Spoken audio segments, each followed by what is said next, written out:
इस एपिसोड में जब एसिफ ने एल्सी को आते देखा तो वह बहुत खुश हो गया। जैसे ही एल्सी घोड़ा गाड़ी से उतरी, एसिफ तुरंत उसे लेने आ गया। एसिफ की खुशी देखकर एल्सी भी बहुत खुश हुई। फिर एसिफ ने पूछा कि कहीं कुछ हुआ है क्या, क्योंकि वो इतनी सुबह क्यों आई। एल्सी ने माफ़ी मांगी और कहा कि वो कोट लौटाने और एक ज़रूरी बात कहने आई है। एसिफ ने कहा कि कोई बात नहीं, बल्कि उसका आना ही उसे बहुत अच्छा लगा। फिर उसने एल्सी को अंदर आने का कहा और एल्सी के बटलर से तुरंत घर जाने को कहा।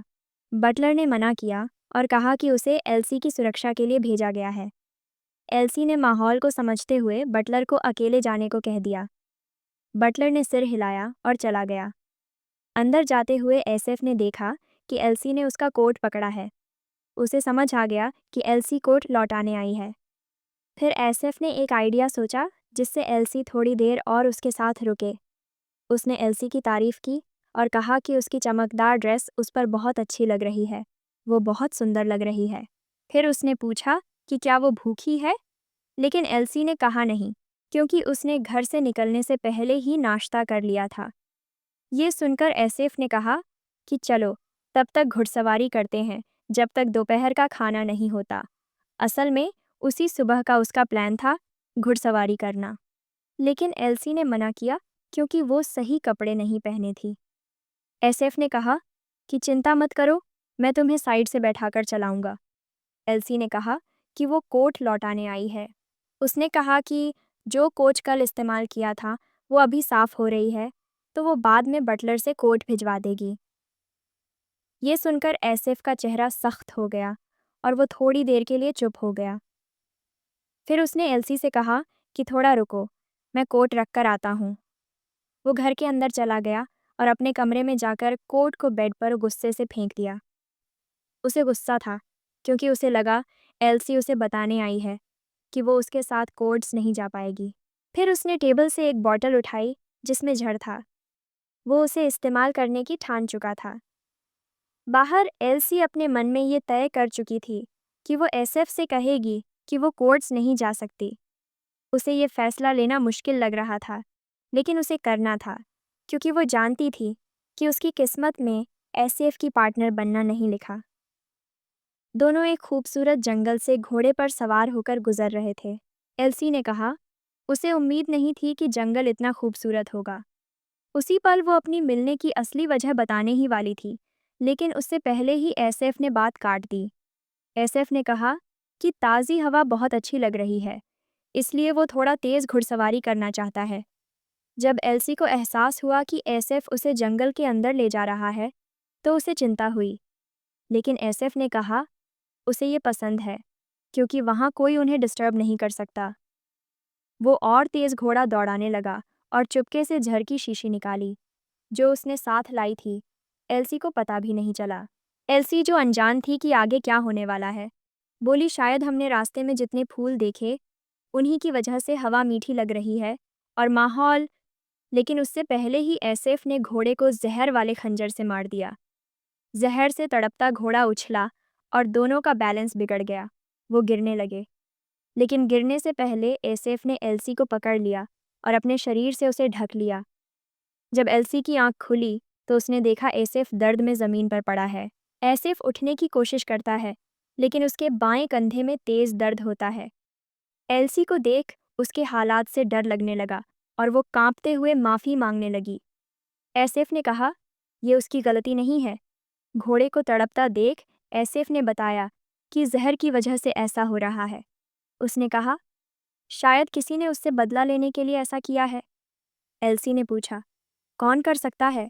तो एसेफ ने कहा, उसे नहीं पता। बहुत लोग हैं जो उससे नफरत करते हैं। एसेफ ने यह भी कहा कि शायद इस हादसे के बाद एल्सी उससे मिलने से डरने लगे, लेकिन एल्सी ने उसे भरोसा दिलाया कि ऐसा कुछ नहीं होगा। फिलहाल वो सिर्फ एसेफ की हालत को लेकर परेशान थी। एसेफ को दर्द में देख एल्सी भागकर घोड़े के पास गई और दवाइयों और पट्टियों का बैग लाया। एसेफ ने राहत की सांस ली और कहा, यह शायद आलमोर ने तैयार किया होगा। लेकिन वो खुद पट्टी नहीं कर सकता था, इसलिए उसने एल्सी से मदद मांगी। एल्सी ने पूछा, उसे क्या करना है? एसेफ ने कहा कि उसके कपड़े उतार दो। थोड़ी शर्माते हुए एल्सी ने उसके कपड़े उतारने शुरू किए, लेकिन फिर वो डर गई जब उसने देखा कि एसेफ का शरीर जख्मों से भरा था। एल्सी की आंखों में आंसू आ गए, वो कांपने लगी। एसेफ ने कहा, "ये जख्म कुछ नहीं है।" उसने बताया, "ये सब उसकी माँ ने दिए थे जब वो उसे सुधारने की कोशिश कर रही थी।" वो बोला, "ये जख्म बदसूरत लगते हैं, इसलिए मत देखो।" एल्सी को ये सब देखकर बहुत झटका लगा, क्योंकि उसने किताब में ये सब पढ़ा था, लेकिन सामने देखना बहुत ज़्यादा तकलीफदेह था। एल्सी रोते हुए एसेफ से लिपट गई। एसेफ को यकीन नहीं हुआ कि उसके जख्म देखकर एल्सी इतनी इमोशनल हो जाएगी। वो तो बस चाहता था कि एल्सी थोड़ी सी शर्मिंदगी महसूस करे, क्योंकि वो उसे दूर धकेल रही थी। उसे उम्मीद थी कि वो उस पर तरस खाएगी, लेकिन एल्सी तो रोए जा रही थी। उसके आंसू रुक ही नहीं रहे थे। वो दर्द में कांपते हुए ज़मीन पर गिर पड़ी। उसके मन में बस एक ही बात चल रही थी, काश एसेफ के ये सारे जख्म मिट जाएं। तभी एक चमत्कार हुआ। एल्सी के बाएं सीने पर बना सील चमकने लगा। एसेफ ने ये रोशनी देखी और हैरान रह गया। वो तेज़ रोशनी सीधे एसेफ के सीने में समा गई और उसके सारे जख्म एक ही पल में गायब हो गए। उसने एल्सी को पुकारा और पूछा कि क्या उसने ये सब होली पावर से किया है। लेकिन उस वक्त एल्सी को इतना दर्द हो रहा था कि जैसे उसके बाएं सीने में बार बार कुछ चुभ रहा हो। दर्द इतना ज़्यादा था कि वो सहन नहीं कर पाई और बेहोश हो गई। उसे अपने मैनर ले जाकर असेफ ने डॉक्टर और एक पादरी को बुलाया, लेकिन पादरी ने बताया कि उसे एल्सी में कहीं भी होली पावर के इस्तेमाल का कोई निशान नहीं मिला। फिर उसने सोचा कि एल्सी अब तक होश में क्यों नहीं आई। डॉक्टर ने उसकी नब्ज चेक करने के बाद कहा कि वजह साफ नहीं है, लेकिन उसके ठंडे हाथ पैर देखकर और होली पावर का असर न देखकर उसे लगा कि एल्सी को अंदरूनी चोटें हो सकती हैं। असेफ ने सोचा कि शायद ये घोड़े से गिरने की वजह से हुआ है। फिर डॉक्टर ने कहा कि भले ही असेफ ने उसे बचा लिया था, गिरने का झटका काफ़ी तेज रहा होगा। वो एल्सी का पेट चेक करना चाहता था, लेकिन ये सुनकर असेफ गुस्सा हो गया। उसने आलमोर को बुलाया और कहा कि उन्हें ले जाएं और एक महिला डॉक्टर लेकर आएं।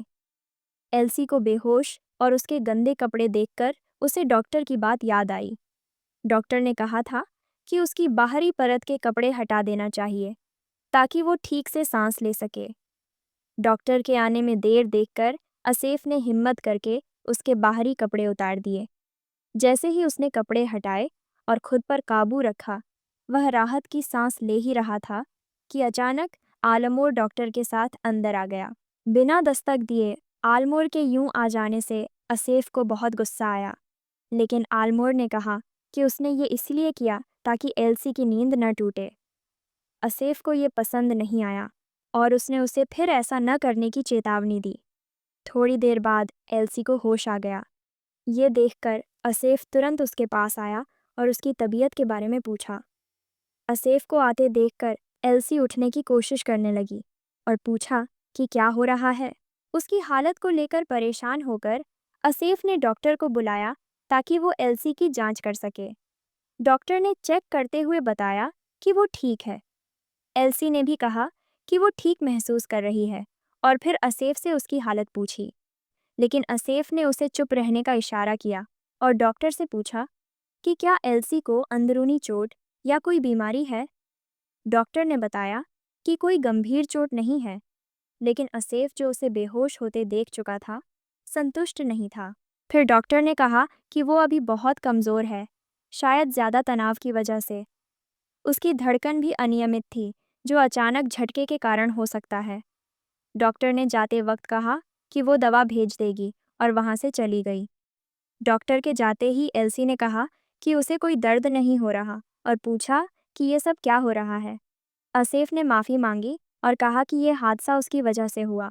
फिर भी एल्सी अभी भी उसकी हालत को लेकर परेशान थी और उसने उसके कंधे के बारे में पूछा। किसी वजह से उसे याद नहीं था कि उसने पहले ही एसएफ को ठीक कर दिया था।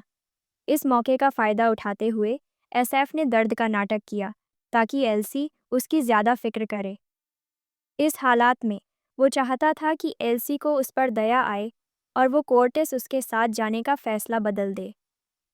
बाद में एल्सी ने उसे अपने पास बैठने को कहा और उसे दो ऑप्शन दिए। या तो उसके कंधे की मसाज करे या फिर डॉक्टर को बुलाए। एसएफ ने जवाब दिया कि वो उसके साथ बैठना चाहता है। फिर एसएफ ने पूछा कि क्या एल्सी उसे ऐसे दर्द में छोड़ देगी। एल्सी ने कहा कि वो तब तक रुकेगी जब तक एसएफ को आराम न मिल जाए। ये सुनकर एसएफ बहुत खुश हुआ और उसने उसे डिनर तक रुकने और अगले दिन दोबारा आने को कहा। वो ये बात एल्सी के कंधे पर सिर रखकर कह रहा था। अचानक दरवाजे पर किसी के दस्तक देने की आवाज़ आई। एसएफ ने दरवाज़ा खोला और बाहर ऑलमोर था। वो उसे भगाना चाहता था, लेकिन तभी अचानक एलिसा भी पीछे से आ गई। एलिसा को देखकर एसएफ का मूड खराब हो गया। उसने एलिसा से कहा कि घर के मालिक की इजाज़त के बिना अंदर घुसना बहुत बदतमीज़ी है। एलिसा ने जवाब दिया कि वो बिना इजाज़त अंदर नहीं आई, बल्कि सामने से आई थी और बटलर ने दरवाज़ा खोला था। एक मेहमान होने के नाते एलिसा ने कहा कि उसके साथ अच्छा बर्ताव होना चाहिए, मगर एसएफ ने कहा कि एल्सी को आराम चाहिए और अगर एलिसा अपनी बहन से सच में प्यार करती है तो उसे पीछे हट जाना चाहिए। ये सुनकर एलिसा गुस्से में आ गई और कमरे में घुसने की कोशिश की, लेकिन एसएफ ने अपनी टांग से रास्ता रोक दिया, जिससे वो गिर पड़ी। एसएफ मुस्कुराया और उसे उठाने की कोशिश की। एलिसा ने गुस्सा कंट्रोल किया क्योंकि वो एल्सी के सामने थी। एल्सी ने एलिसा को देखकर पूछा कि उसे कैसे पता चला कि वो यहाँ है, लेकिन जैसे ही एलिसा ने देखा कि एल्सी हल्के कपड़ों में थी, उसने जल्दी से एक कपड़ा उठाकर उसे ढक दिया। उसने पूछा कि एल्सी ऐसे क्यों कपड़े पहने थी और उसकी उंगली क्यों घायल थी। एल्सी को तभी एहसास हुआ कि वो ऐसे हल्के कपड़ों में थी और घबरा गई। उसे डर था कि कहीं एसएफ ने उसकी सील तो नहीं देख ली। तब तक एलिसा और एसएफ की बहस चलती रही। एलिसा ने एल्सी को ऐसे कपड़ों में देखकर एसएफ को डांटा। एसएफ ने जवाब दिया कि उसने अभी अभी अपनी मेड को बुलाया था, जो एल्सी को नहाने में मदद करेगी। ये सुनकर एलिसा और ज़्यादा गुस्से में आ गई। उसने कहा कि अगर एल्सी के साथ कुछ हुआ था तो एसएफ को उसके घर वालों को खबर देनी चाहिए थी। दिन ढल रहा था और एल्सी अभी तक घर नहीं लौटी थी, जिससे घर वाले बहुत परेशान थे। एसएफ ने समझाया कि वो डॉक्टर को बुलाने और एल्सी की देखभाल में व्यस्त था। इसके अलावा एल्सी अभी अभी नींद से उठी थी। उसने एलिसा से कहा कि उसे हालात समझने चाहिए और ऐसे गुस्से में अंदर नहीं आना चाहिए जैसे कोई पागल सांड हो। ये कहते हुए उसने एल्सी की तरफ देखा। बेड पर बैठी एल्सी ने कहा कि ये सच है और उसने चाहा कि वो दोनों लड़ना बंद करें, लेकिन उन्होंने उसकी बात अनसुनी कर दी और बहस जारी रखी। इससे एल्सी बहुत गुस्से में आ गई और चिल्लाकर बोली कि लड़ना बंद करो। एल्सी को इतने गुस्से में देखकर दोनों चुप हो गए और एसाफ ने माफ़ी मांगी। एल्सी ने एलिसा को माफ़ी मांगने को कहा, लेकिन एलिसा ने मना कर दिया। उसने चिल्लाते हुए एसाफ को बेशर्म, डीठ और बिगड़ा हुआ कहा और कमरे से बाहर भाग गई। एल्सी उसके पीछे दौड़ी और बोली कि एसाफ उसी की वजह से घायल हुआ है।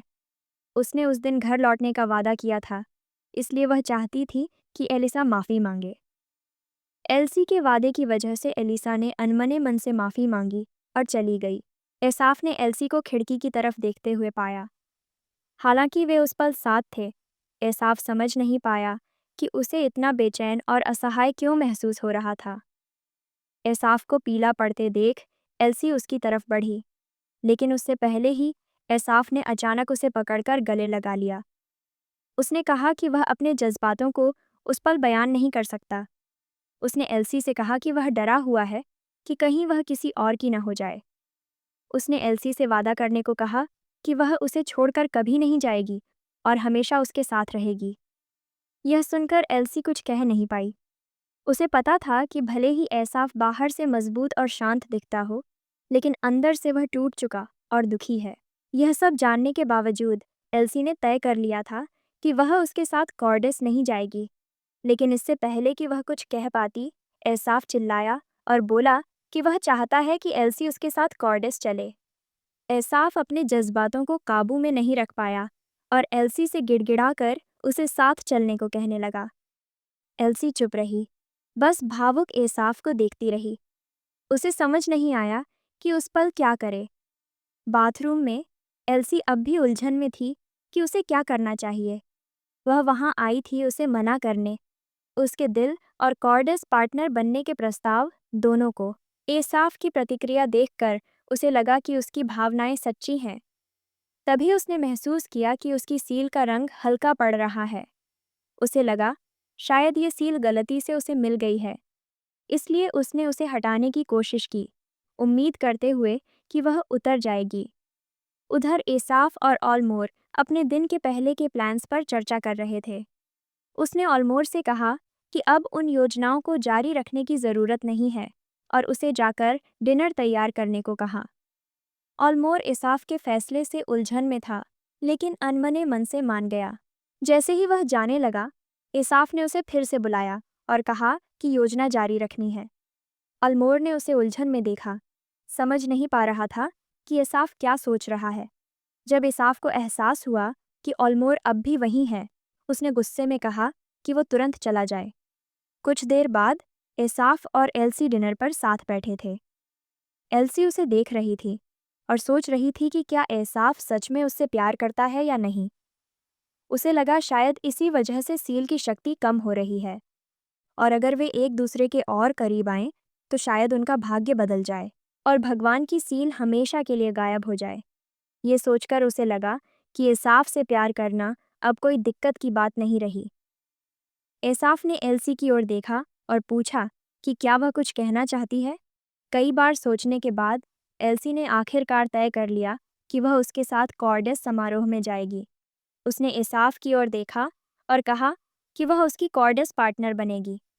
एल्सी ने यह निर्णय ले लिया कि वह भविष्य में एसाफ की कॉर्डस पार्टनर बनेगी। वह अब उसे फिर कभी अकेला नहीं छोड़ना चाहती थी। जब उसने सुना कि एल्सी ने उसकी बात मान ली है, तो उसे यकीन नहीं हुआ। लेकिन एल्सी ने आसाफ से कहा कि उन्हें सब कुछ धीरे धीरे करना चाहिए। भविष्य में जो कुछ भी होगा, वो धीरे धीरे करना होगा। आसाफ ने उसकी बात से सहमति जताई और धन्यवाद कहा। ये जवाब उसे बहुत खुश कर गया, लेकिन वो थोड़ा बेचैन भी हुआ। उसे डर था कि कहीं वो अकेला ही खुश न हो रहा हो।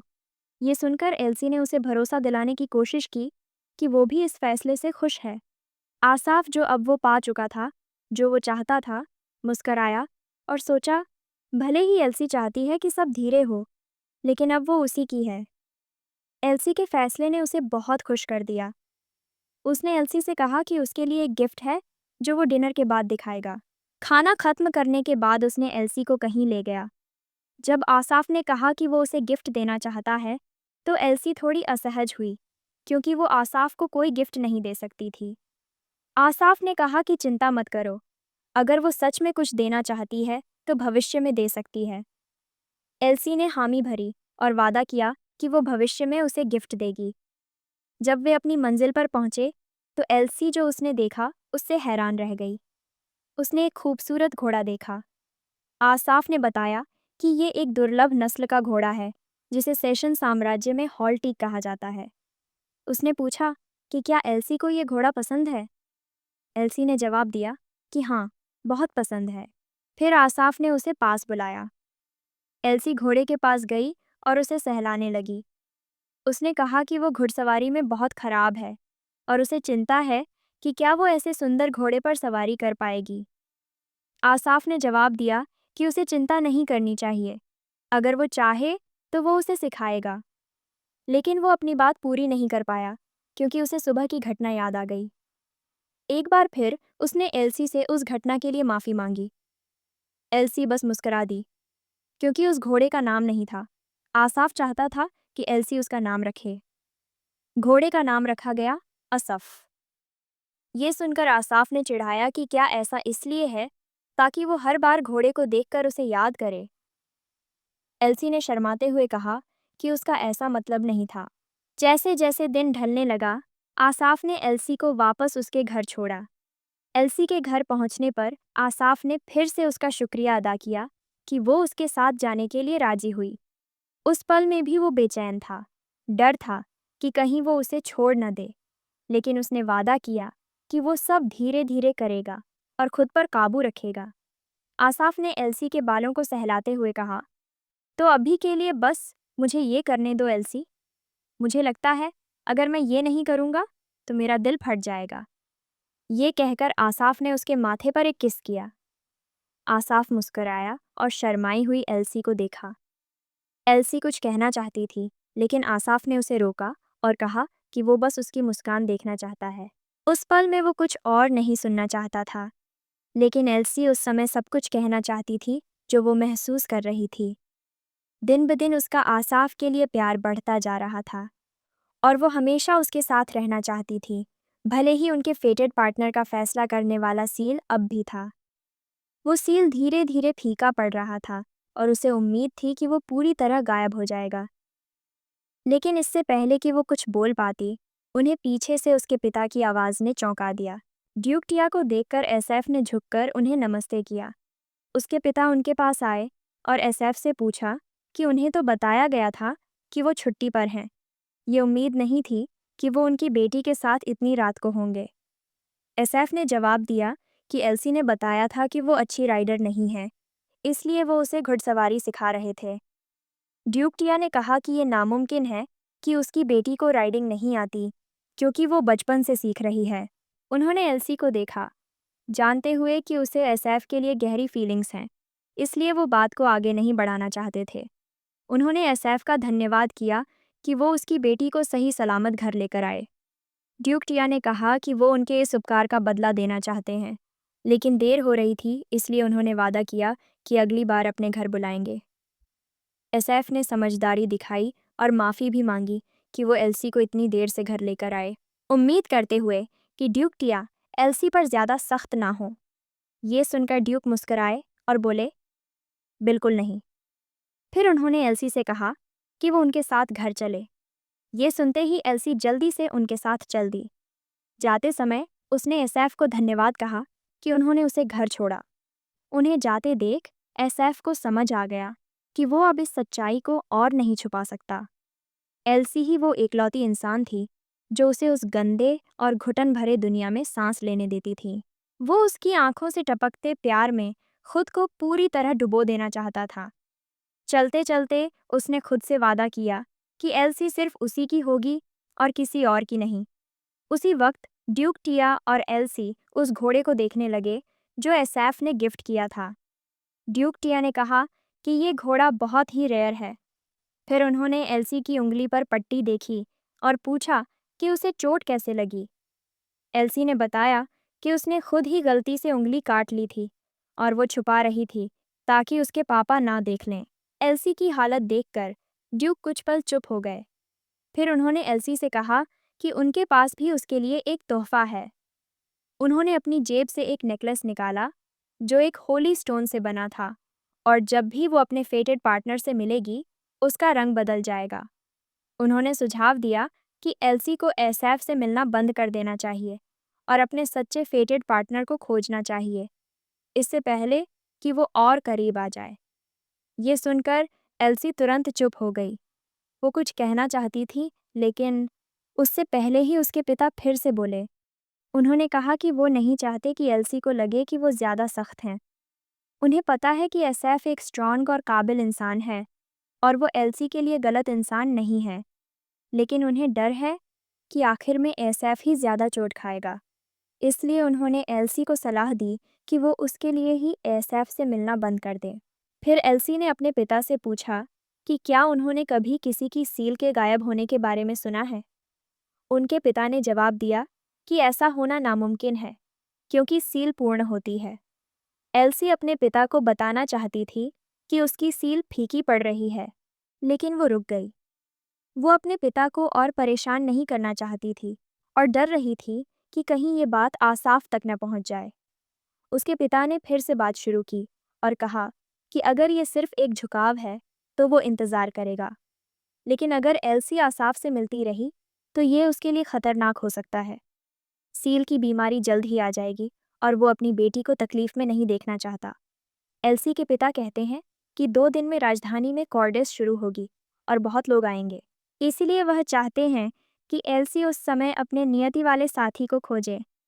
अगर उस दिन भी उसे वो नहीं मिला तो वो सारी दुनिया को उसकी सील के बारे में बता देगा, चाहे एल्सी माने या नहीं। ये सुनते ही एल्सी चिल्लाई और कहा कि वो ठीक है।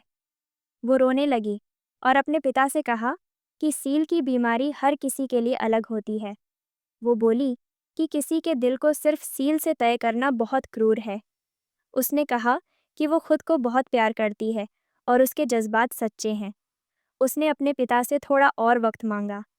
एल्सी को रोता देख ड्यूक टिया को पछतावा हुआ कि उसने अपनी बेटी को दुखी कर दिया। उसने इस बात पर और कुछ नहीं कहा और एल्सी को घर के अंदर ले गया। उधर अपने कमरे में एल्सी सोच रही थी कि जो फैसला उसने लिया वो सही था या नहीं। जिस नॉवेल को उसने पढ़ा था उसमें एल्सी टिया नाम की कोई भी किरदार नहीं थी। उसे ये भी चिंता थी कि एक दिन आसाफ को उसके माता पिता की मौत की असली घटना का पता चल जाएगा। सोचते सोचते उसने अचानक दरवाजे पर दस्तक सुनी। उसे पता था कि साया है और उसने अंदर आने को कहा। साया अंदर आई और पूछा कि क्या एल्सी ने कपड़े बदल लिए हैं। जब उसने एल्सी को अजीब कपड़ों में देखा जो उसने पहले नहीं देखे थे तो उसने पूछा कि ये कपड़े कहाँ से आए। एल्सी ने शर्माते हुए जवाब दिया कि सुबह की एक घटना के कारण आसाफ ने उसे ये कपड़े दिए थे। साया ने बताया कि अगली सुबह एक नई नौकरानी आएगी क्योंकि पिछली नौकरानी को अचानक काम छोड़ना पड़ा। ये सुनकर एल्सी को अफसोस हुआ कि वो उसे अलविदा नहीं कह पाई। जब साया ने उसका बाहरी वस्त्र उतार दिया तो एल्सी ने कहा कि अब वो आराम करे क्योंकि रात बहुत हो गई थी। उधर आसाफ जो सो रहा था एक बुरे सपने की वजह से जाग गया। उस रात उसने सपना देखा कि एल्सी कह रही है कि वो उससे प्यार नहीं करती। 2 दिन बाद वो दिन आ गया जब आसाफ और एल्सी को कॉर्डिस समारोह में शामिल होना था। लेकिन पिछले रात के डरावने सपने को वो नहीं भूल पा रहा था, इसलिए उसका मूड बहुत खराब था।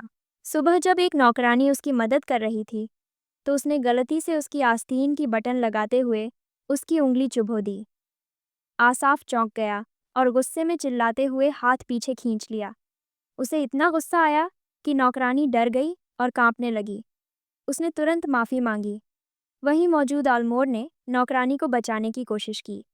उसने आसाफ को बताया कि वो नई है और अब भी काम सीख रही है और उसने वादा किया कि वो उसे जितना जल्दी हो सिखा देगा। आलमोर ने पास खड़ी एक नौकरानी को बुलाया और कहा कि वह उस यंग मेड को ले जाए।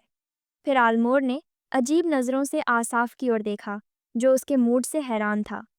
कुछ दिन पहले वह बहुत खुश था लेकिन आज जैसे किसी को मार डालना चाहता हो। आलमोर ने बताया कि उसने एल्सी के लिए तैयार किया गया गिफ्ट पैक कर लिया है। साथ ही उसने ये भी बताया कि वह उस मेड को टियाथे हाउस भेज चुका है जैसा कि आसाफ ने कहा था। लेकिन आसाफ और भी ज़्यादा गुस्से में आ गया क्योंकि उसे सारे गिफ्ट वहाँ नहीं दिखे। आलमोर ने कहा कि वो उस चीज़ को ढूंढ रहा है। ये सुनते ही आसाफ और भी ज़्यादा भड़क गया और पास पड़ी तलवार निकालकर आलमोर के गले पर रख दी। आसाफ ने धमकी दी कि अगर गिफ्ट तैयार नहीं हुआ तो उसकी जान खतरे में होगी। थोड़ी देर बाद आसाफ एल्सी के मैनर पहुंच गया। वो उसे पिक करने आया था। तभी एक बटलर उसके पास आया और बताया कि एल्सी थोड़ी देर में बाहर आएगी। बटलर ने कहा कि एल्सी ने माफ़ी मांगी है क्योंकि वो तैयार होने में थोड़ी लेट हो गई थी। आसाफ ने कहा कोई बात नहीं। तभी उसे पीछे से एक परफ्यूम की खुशबू आई जो उसे उसकी स्टेप मदर की याद दिला रही थी। वो खुशबू उसे बहुत असहज कर रही थी। उसने पीछे मुड़कर देखा तो एक औरत लाल ड्रेस में खड़ी थी। उस औरत ने खुद को सीजर टारासी बताया, टारासी घराने की दूसरी बेटी। सीजर आसाफ के पास आई और उसका हाथ पकड़ लिया और कहा कि वे एथिया की टी पार्टी में मिले थे। आसाफ ने परफ्यूम बर्दाश्त न करते हुए हाथ छुड़ाया और सीधे पूछा, क्या चाहती हो? सीजर को इस तरह के जवाब की उम्मीद नहीं थी। उसने कहा कि वो बस उसका हालचाल पूछना चाहती थी। आसाफ को उसका टच बहुत घिनौना लगा और उसने मुंह फेरकर ग्लव्स पहन लिए। वो और परफ्यूम बर्दाश्त नहीं कर पा रहा था, इसलिए जाने लगा। लेकिन सीजर ने फिर से उसे बुलाया। उसने नाम लेकर पुकारा, आसाफ। ये सुनते ही आसाफ और भी ज़्यादा गुस्से में आ गया। उसने पूछा, क्या तुम मुझे नीचा दिखाना चाहती हो? सीजर ने जल्दी से माफ़ी मांग ली और बोली, वो बस दोस्ताना होना चाहती थी। उसने कहा कि पहली मुलाकात में वो उस पर बहुत अच्छे थे, फिर अब इतने नाराज़ क्यों हैं? क्या ये मिस टिया थे की वजह से है? फिर उसने कहा कि एल्सी ने उसके साथ बुरा बर्ताव किया। एल्सी ने उसे लेटर भेजा था मिलने के लिए, लेकिन फिर आई नहीं और अब एल्सी उसे बाहर इंतज़ार करा रही है। ये सुनकर आसाफ और भी ज़्यादा गुस्से में आ गया। वो सीज़र के पास गया और उसे एक घटिया औरत कहा। उसने बताया कि एल्सी ने उसे कई बार मीटिंग कैंसिल करने का लेटर भेजा, लेकिन उसने कभी जवाब नहीं दिया और अब वो खुद को विक्टिम बना रही है। आसाफ ने कहा कि वो यहाँ से चली जाए, इससे पहले कि और कोई तमाशा हो। फिर आसाफ ने उसका कंधा दबाते हुए उसे चेतावनी दी। अगर कोई हमें देख नहीं रहा होता, उस पल अगर किसी ने नहीं रोका होता, तो वो उसकी गर्दन तोड़ देता। सीज़र डर के मारे कुछ बोल नहीं पाई और बस आंसू रोके खड़ी रही। आसाफ ने उसे चेतावनी दी कि अगर उसे अपनी जान प्यारी है, तो आगे से अपनी ज़ुबान संभाल कर रखे। फिर उसने उसका कंधा छोड़ दिया। थोड़ी ही देर बाद एल्सी ने पीछे से उसे आवाज़ दी। एल्सी को दौड़ते हुए आता देख आसाफ बहुत खुश हो गया। एल्सी के आते ही आसाफ खुशी से भर गया और बोला कि वो आज भी पहले की तरह बहुत खूबसूरत लग रही है। एल्सी ने सीज़र की तरफ देखा, जो पीली पड़ी हुई थी। वो उसके पास गई और पूछा, क्या वो ठीक है? डर के मारे कांपती सीज़र ने कहा कि हाँ, वो ठीक है। आसाफ ने सीज़र से पूछा, क्या वो सच में ठीक है? और कहा कि अगर उसे ज़रूरत हो, तो वो अपनी मेड को बुला देगा। आसाफ से डरी हुई सीज़र ने मना कर दिया और वहाँ से भाग गई। उसके जाते ही आसाफ ने एल्सी को अपने कैरेज में बैठने को कहा। एल्सी पीछे से आते हुए साया को बुलाती है और कहती है कि पीछे से उनके कैरेज को फॉलो करे। अब जब आसाफ और एल्सी अकेले थे, तो आसाफ बहुत खुश लग रहा था। वो अपना सिर उसके कंधे पर रखता है और कहता है कि पिछले 2 दिन जब उसने उसे नहीं देखा, तब उसने बुरे सपने देखे। एल्सी ने पूछा, क्या वो ठीक है? क्योंकि उसे थोड़ी देर में कोर्डेस सेरेमनी में हिस्सा लेना है। उसने कहा कि आसाफ को थोड़ा सो लेना चाहिए। फिर उसने आसाफ के कंधे के बारे में पूछा। आसाफ ने कहा कि उसका कंधा अब ठीक है, लेकिन उसे थोड़ी प्योरिफिकेशन चाहिए ताकि उसका मूड अच्छा हो जाए। ये सुनकर एल्सी ने पूछा कि वो उसकी कैसे मदद कर सकती है। आसाफ ने उसकी तरफ देखा, अपने ग्लव्स उतारे और एल्सी का चेहरा छू लिया। आसाफ की हरकत से चौंकी एल्सी पीछे हटी और बोली कि वो ये मजाक बंद करे। आसाफ ने कहा कि वो मजाक नहीं कर रहा, बल्कि उसे बहका रहा है। जब एल्सी ने देखा कि आसाफ उसके बहुत पास आ रहा है, तो उसने मुंह फेर लिया और कहा कि ऐसा मत करो। उसे पीछे हटते देख आसाफ ने उसकी ठुड्डी पकड़ ली और कहा कि वो उसे अवॉइड मत करे। उसने एल्सी को दीवार से सटा दिया और बोला कि वो उसके होंठ छूना चाहता है। आसाफ झुककर पूछता है, क्या मैं कर सकता हूँ या नहीं? एल्सी ने सिर नीचे कर लिया और कहा कि उसे अभी भी थोड़ा डर लगता है। ये समझकर कि एल्सी अभी तैयार नहीं है, आसाफ पीछे हट गया। उसने कहा कि वो कोई ऐसा काम नहीं करना चाहता जो उसे पसंद न हो। फिर भी उसने एल्सी के गाल पर किस किया और उसे गले से लगा लिया। उसने चैन की सांस ली और बोला कि अब वो खुद को बहुत बेहतर महसूस कर रहा है।